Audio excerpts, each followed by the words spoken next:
Hey, I'm Divya, and this is Venting Cloud. Honest thoughts, awkward truths, and a little sarcasm, all floating in one emotionally unstable cloud. Let's vent.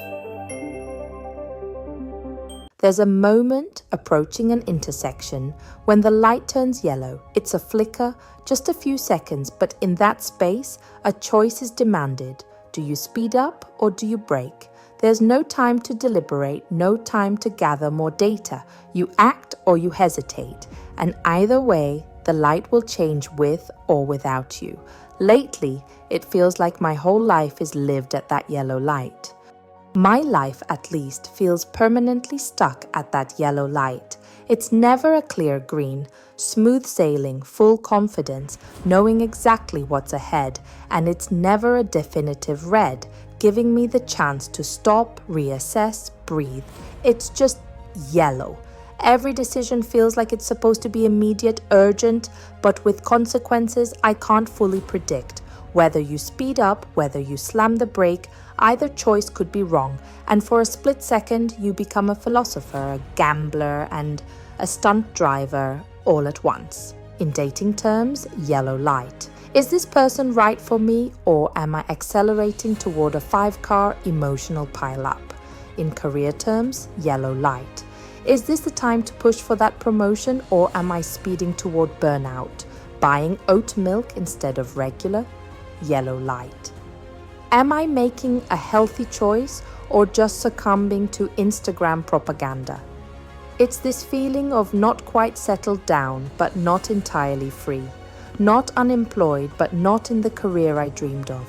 Not a renter forever but not holding the keys to my own front door.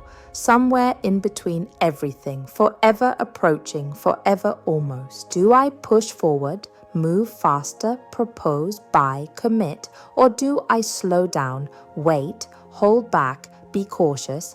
Everyone has advice. Go for it. Be patient. Don't miss your chance. Don't rush. The trouble is, they're all standing on the sidewalk watching. I'm the one behind the wheel, heart racing, foot hovering between the gas and the brake. And the worst part, I don't even know if this yellow is about to turn green or red. Everyone keeps telling me, trust the process, but nobody tells me which process. Am I supposed to be preparing to go or preparing to stop? It's the Schrodinger's cat of traffic metaphors. Sometimes I envy people who live in full-stop red light phases. Sure, they might feel stuck, but at least they know where they are. Some have clearly stopped, settled into their homes, their families, their paths. And the green light folks? They're those people who jog at 6 a.m. and post LinkedIn updates about their 5-year vision. They have gone full speed ahead, building, arriving, achieving. Meanwhile, I'm hovering my foot over both pedals, sweating, wondering if I'm about to get honked at by the universe. In Moana 2, she sings about the voice inside her, calling her forward, even though the path isn't clear. That's what the yellow light feels like. A silent invitation, terrifying and thrilling, asking you to trust a direction even without a guarantee. It reminds me of Moana, standing at the shore, gazing out at the ocean, asking herself, what is beyond that line? How far I'll go? She feels the pull of something more, something unknown, even though everyone tells her to stay where it's safe. There's that same ache in the yellow light, the pull forward, the pressure to leap, the fear of getting it wrong. I wonder, what if I accelerate too soon and burn out? What if I wait too long and miss my chance? How do I know if the road ahead is ready for me or if I'm ready for it? Will I find stability if I stay? Will I ever know if I'm choosing right?